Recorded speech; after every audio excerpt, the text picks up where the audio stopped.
Halo sahabat sehat, dengan saya Rahmat Pristiwayono. Saya adalah seorang holistic health coach di Rumah Sahabat Sehat dan komunitas Sahabat Sehat Club.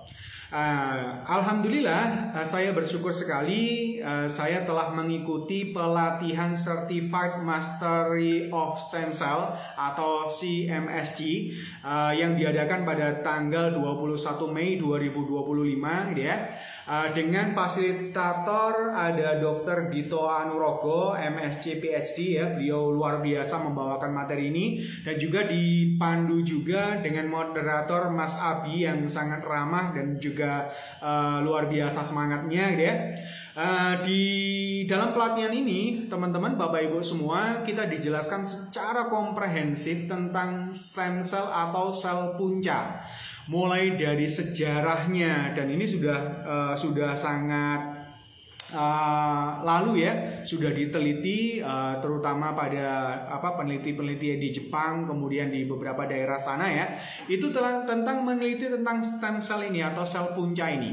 Kemudian penelitian itu juga sudah banyak dilakukan, kemudian sampai dijelaskan klasifikasi dari stem cell itu, kemudian fungsi-fungsi biologisnya, sampai ke penerapan terapeutiknya dan juga pertimbangan etikanya. Itu dijelaskan secara gamblang oleh Dr. Dito Anurogo, yang itu insya Allah membuka wawasan kita semua, memberikan inspirasi dan motivasi bagi kita orang-orang yang praktisi di dunia kesehatan, yang bisa jadi klien-klien kita, kemudian pasien-pasien kita yang menderita penyakit-penyakit degeneratif itu selama ini yang mungkin mereka putus asa, ini menjadi harapan baru.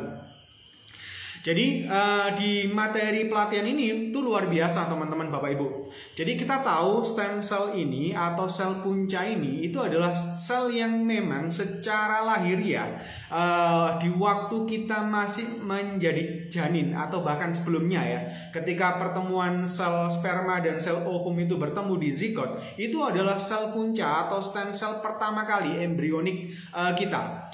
Dan sel yang hanya dari satu jenis itu bisa memecah kemudian menjadi beraneka macam jenis sel, dan itu adalah sebuah karunia Allah yang itu diteliti oleh para ilmuwan sehingga kita sudah mengenal berbagai macam jenis klasifikasi dari jenis stem cell. Ada stem cell yang dia bisa berubah full ke semua jenis sel gitu ya.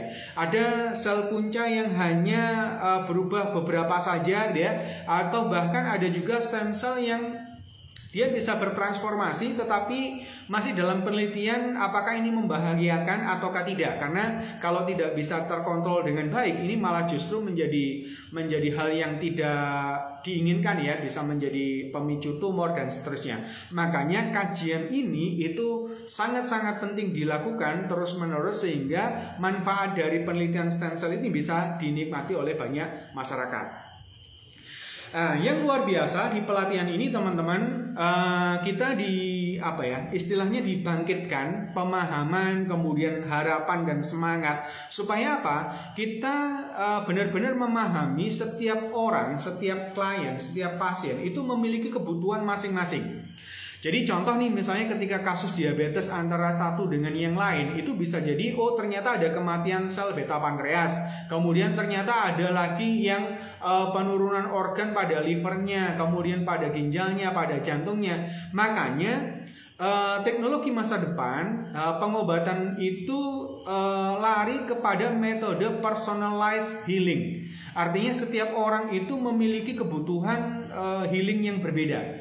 Karena sel-sel tubuhnya yang mengalami degenerasi atau penurunan fungsi itu juga berbeda. Mungkin lebih sederhananya begini teman-teman, ketika misalnya kita dengan orang yang lain mungkin kebutuhan nutrisinya berbeda. Kalau saya mungkin karena lebih banyak berpikir gitu ya, mungkin fungsi otaknya yang lebih butuh nutrisi. Tetapi bagi teman-teman kita yang kuli atau mungkin pekerja keras gitu ya, itu butuh sumber karbo yang lebih tinggi. Itu adalah contoh sederhana di level manusia. Di level sel pun juga demikian. Makanya ada banyak kematian sel di setiap orang itu, antar satu orang dengan orang yang lain itu berbeda. Makanya ketika kita memahami tentang konsep klasifikasi stem cell ini, itu nanti kita akan bisa memiliki pandangan yang lebih luas lagi. Dan ini adalah sebuah terobosan baru yang memungkinkan untuk kita nanti mengembangkan satu metodologi personalized healing terhadap pasien-pasien atau klien-klien kita yang membutuhkannya. Makanya bagi teman-teman para praktisi kesehatan baik di nakes, nakestrat gitu ya, maka ini adalah satu keilmuan yang sangat menarik dan saya yakin teman-teman juga pasti akan mendapatkan manfaat yang luar biasa. Kenapa? Karena PR kita di Indonesia maupun di seluruh dunia itu sekarang kita masih mencari solusi pada problem-problem penyakit degeneratif, mulai dari diabetes, kemudian kardiovaskuler, sampai ke kanker gitu ya. Itu insya Allah dengan teknologi stem cell ini bisa menjadi harapan baru. Semoga dengan materi yang menarik itu teman-teman juga nanti akan mendapatkan wawasan yang lebih luas ya. Dr. Dito Anurogo itu luar biasa ya, membawakannya sangat menarik, keilmuannya disampaikan dengan jelas, gamblang, dan yang terpenting itu bisa dipertanggungjawabkan secara ilmiah sehingga kita tidak akan kemakan hoax yang ada di luar sana. Dan saya juga berharap semoga pemerintah menyambut baik tentang terobosan ini. Kalau di luar negeri gitu ya, Taiwan, kemudian di Jepang, Rusia itu banyak regulasi-regulasi yang mendukung. Semoga pemerintah di Indonesia juga membuka dan memfasilitasinya supaya nanti ke depan semakin maju perkembangan teknologi stem cell ini dalam bidang penyembuhan.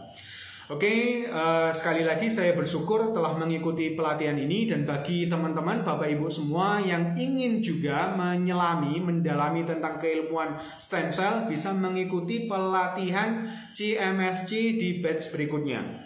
Demikian sharing saya pada video kali ini, semoga bermanfaat dan menginspirasi dan memberikan harapan bagi saudara-saudara kita yang ikhtiar dalam penyembuhan penyakit degeneratif. Salam sehat dan bahagia, sampai jumpa di video berikutnya. Silakan share sebanyak-banyaknya supaya menginspirasi banyak orang, dan silakan follow atau subscribe bagi yang belum. Sampai jumpa di video berikutnya. Salam sehat.